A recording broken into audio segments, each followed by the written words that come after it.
Kirk Jowers joins us right now. He's worked with the Romney camp, former director of the Hinckley Institute of Politics. By the way, Kirk, thanks for sending that beautiful picture from where you are today back in Washington, D.C. I appreciate you joining us. Gosh, Doug, hearing your voice, I need to get you some doTERRA products and get that voice cleaned up immediately.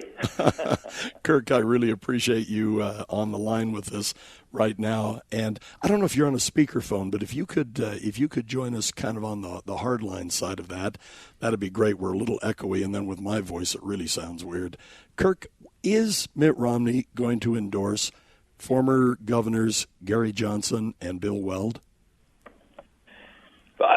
I don't know that, and I'm sorry. This phone that I'm on is only a conference call. I can call you back on my cell phone real quick if it. No, that's fine. We have just a limited time, so I want to take advantage of that. What do you think? I don't know. Here's what we know: Romney will not vote for Trump. He will not vote for Clinton. He has said he'll help on the down ballot races, in which he's doing very actively. He has said that if it were Bill Weld, the former governor of Massachusetts, who's the vice presidential candidate to Gary Johnson on the Libertarian ticket, he would easily vote for him. And so I think there's two considerations. What does he think of Gary Johnson? And he pledged to get to know him better.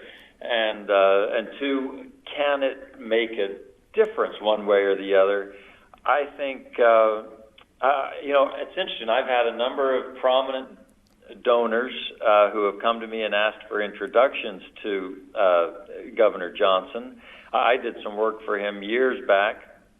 Of course, his campaign managers here in Salt Lake City. Right. And so I've had some donors to talk to him at their request. So I think there is a lot of people are circling around him a little bit to see if these two former Republican governors offer any respite from the two major party candidates we've been given. I was wondering, with the connections to Massachusetts, and I've had both Governor Weld on my show. I talked to him at the convention. I had him on the show here in Salt Lake City not long ago. Governor Johnson, I've actually known for some time. We've talked immigration issues. We have talked legalization of marijuana issues with him. And the Governor Johnson side of it, I really like Governor Johnson. I don't agree with him on everything. But do you think Mitt might be able to warm up to him? I think so. First, because there's nowhere else to go at this point. So, it's not a high hurdle to get to. And second, they are two former Republican governors.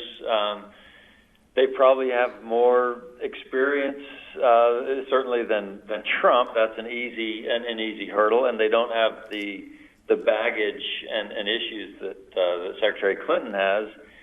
I think Johnson was realistic about it, where he said, I wouldn't even push him to endorse us until we get to that 15%. And if we can get to 15, if he can get to 15, then that means he gets to be in the debate.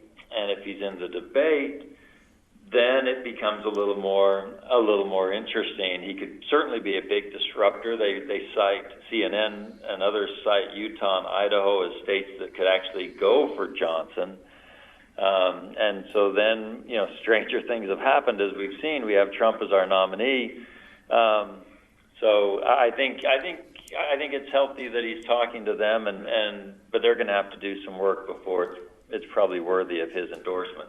Kirk, I so appreciate your willingness to join us today. And Governor Weld told me about a survey that he had seen that showed Hillary Clinton at 30 in Utah, 28 for Donald Trump, and 26 for Gary Johnson and Governor Weld. And boy, that's a tight circle.